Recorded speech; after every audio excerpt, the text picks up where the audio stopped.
तो आज हम पढ़ेंगे स्ट्रेस इनकॉन्टिनेंस।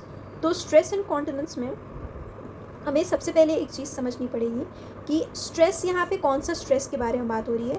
तो यहाँ पे जो स्नीजिंग और कफिंग की वजह से जो स्ट्रेस हो रहा है उसको बोला गया स्ट्रेस। मतलब स्नीजिंग, कफिंग, इसकी वजह से जो है वो प्रेशर इंक्रीज़ हो रहा है और फिर यूरिन जो है वो पास आउट हो जा रही है स्मॉल अमाउंट में, तो उसको स्ट्रेस इनकॉन्टिनेंस बोला गया। और यहाँ पे पेशेंट जो होता है उसको पता होता है, वो अवेयर होता है और मिक्सचुरेशन वैसे देखा जाए तो नॉर्मल होगी।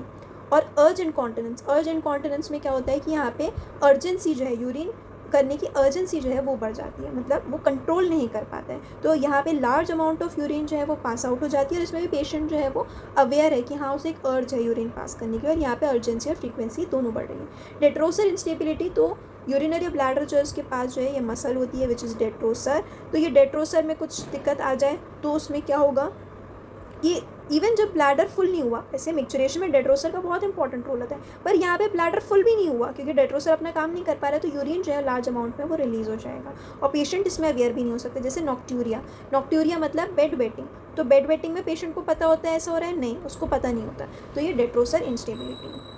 अब हम डेफिनेशन देखेंगे कि यहाँ पे क्या हो रहा है, इनवॉलेंट्री लॉस ऑफ यूरिथ्रा हो रहा है, लॉस ऑफ यूरिन हो रहा है। इनवॉलेंट्री क्योंकि इनवॉलेंट्री हो रहा है। वैसे यूरिन जो है नॉर्मल जो मिक्सचरेशन का प्रोसेस है वो कैसा होता है, वॉलेंटरी होता है, बट यहाँ पे इनवॉलेंट्री लॉस ऑफ यूरिन हो रही है। इंट्रावेसिकल प्रेशर जो है वो बढ़ रहा है, एक्सीड हो रहा है। इंट्रावेसिकल प्रेशर मतलब यूरिनरी ब्लैडर का प्रेशर, वेसिकल मतलब यूरिनरी ब्लैडर है, तो इंट्रावेसिकल प्रेशर जो है वो नॉर्मल यूरिथ्रा के प्रेशर से ज़्यादा बढ़ रहा है। In the absence of detrusor activity, urine मतलब नॉर्मल मिक्सचरेशन में डेट्रोसर की एक्टिविटी इन्वॉल्व रहती है, यहाँ पे डेट्रोसर की एक्टिविटी इन्वॉल्व नहीं है। अब इटियोलॉजी में क्या आएगा, एटियोलॉजी से पहले हमें एक चीज़ समझनी पड़ेगी कि ये यूरिथ्रा है। यूरिथ्रा को उसकी जगह पे होल्ड करके रखा है कुछ सेट ऑफ मसल्स ने, जिन्हें हमने कहा है पेल्विक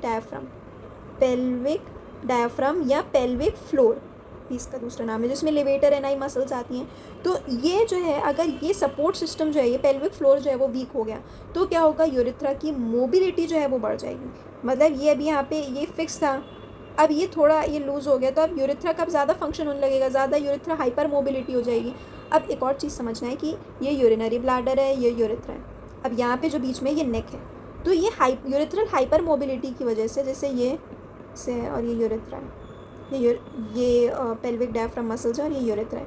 अब ये इतना काम नहीं कर रही, तो ये एकदम जैसे ही प्रेशर पड़ रहा है, जैसे ही स्ट्रेस आ रहा है, तो ये हाइपर मोबाइल हो जा रहा है, तो इस वजह से यूरिन जो है वो पास आउट हो जा रही है। और यहाँ पे जो इनका ये नेक है, नेक किसका, यूरिनरी ब्लैडर का जो नेक है वो जो है वो थोड़ा आगे डिसेंड डाउन कर गया, तो उसमें भी यूरिन जो है वो पास आउट हो रही है इस वजह से।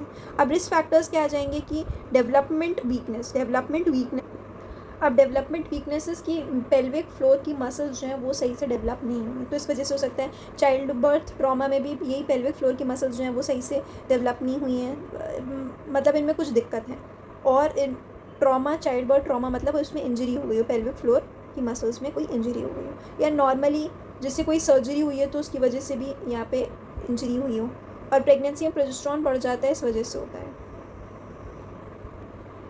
लोकल एग्जामिनेशन में देखा जाए तो यहाँ पे एक स्ट्रेस टेस्ट और क्यू-टिप टेस्ट है।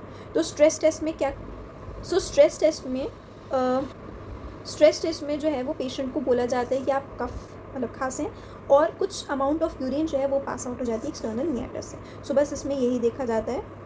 अब एक आता है क्यू-टिप टेस्ट। सो क्यू-टिप टेस्ट जो है उसमें क्या होता है कि ये क्यू-टिप जो होती है कॉटन की टिप होती है, उसको यूरिथ्रा में इंसर्ट करा जाता है और बोला जाता है कि कफ करो। तो कफ से क्या होगा कि वो जैसे ही वो कफ करेगी और तो वो जो इसमें एक मार्क 30 डिग्री से ज़्यादा का एक एलिवेशन दिखता है, तो ये नॉर्मली अभी यूज़ नहीं होता है। तो हमने देख लिया स्ट्रेस टेस्ट और क्यू-टिप टेस्ट। स्ट्रेस टेस्ट में क्या करा कि पेशेंट से बोला कि कॉफ करो, तो एक्सटर्नल मीएटस से हमें एक्सटर्नल यूरिथ्रल मीएटस से कुछ अमाउंट ऑफ यूरिन जो है वो पास आउट होता हुआ लिखा।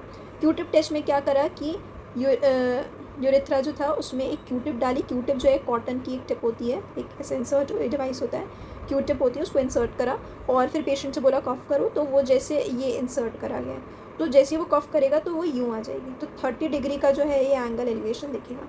अब ग्रेडिंग हमने क्लिनिकल टाइप पे करी है, 3 टाइप पे, कि अगर इनकॉन्टिनेंस जो है वो कफिंग और स्नीजिंग हो रहा है, जो हम देख रहे हैं अभी तक, तो ग्रेड 1 है। ग्रेड 2 इज़ अगर माइल्ड एक्सरसाइज के साथ हो रहा है तो ग्रेड 2 है, क्योंकि यहाँ पे भी तो स्ट्रेस ही लग रहा है ना, यहाँ पे भी स्ट्रेस ही लग रहा है, यहाँ पे प्रेशर इंक्रीज़ ही हो रहा है।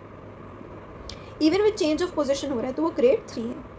ये डिफरेंस हम देख चुके हैं। ट्रीटमेंट जो है वो क्या होगा, एक ट्रीटमेंट जो है वो कंजर्वेटिव होगा और एक ट्रीटमेंट होगा सर्जरी। तो कंजर्वेटिव में क्या होगा, यहाँ पे पेल्विक फ्लोर की मसल्स में दिक्कत है ना, हमने पैथोलॉजी में देखा था, पैथोजेनेसिस में। तो यहाँ पे कीगल एक्सरसाइज करवाई जाती है जब पेल्विक फ्लोर की मसल्स में दिक्कत होती है। तो ऐसे ही जब प्रोलैप्स पढ़ते हैं तो प्रोलैप्स ऑफ यूट्रस में भी कीगल एक्सरसाइज जो है वो कंजर्वेटिव मेजरमेंट में आती है, क्योंकि वहाँ पे भी जो है वो पेल्विक फ्लोर जो है ये वीक हो जाता है। Pelvic floor primary support, pelvic floor को के लिए कीगल एक्सरसाइज करवाई जाती है। और मेडिसिन के तौर पे अल्फ़ा एड्रेनर्जिक ड्रग्स दे सकते हैं। तो जो भी मेडिसिन अल्फ़ा एड्रेनर्जिक ड्रग्स में आएंगी उनको दे सकते हैं ऐसा कंजर्वेटिव मेजरमेंट। और फिर सर्जिकल में आएगा तो इसमें सर्विकल में आता है बुश कॉल्पोसस्पेशन। बुश कॉल्पोसस्पेशन में क्या, इसमें जो एंडोपेल्विक फेशिया है उसको किससे सूचर कर देते हैं, कोर्पस लिगामेंट से। ये बुश कॉल्पोस्कोपी जो है, ये डायग्राम है, ये बुश ऑपरेशन है। कॉल्पोसस्पेशन जो है इसमें हम देख रहे हैं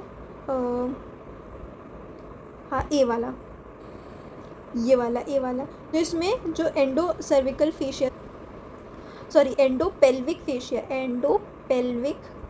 फेशिया जो है इसको किससे कवर कर रहे हैं, एंडोपेल्विक फेशिया को, ये कार्पस लिगामेंट है तो उससे सूचर कर रहे हैं।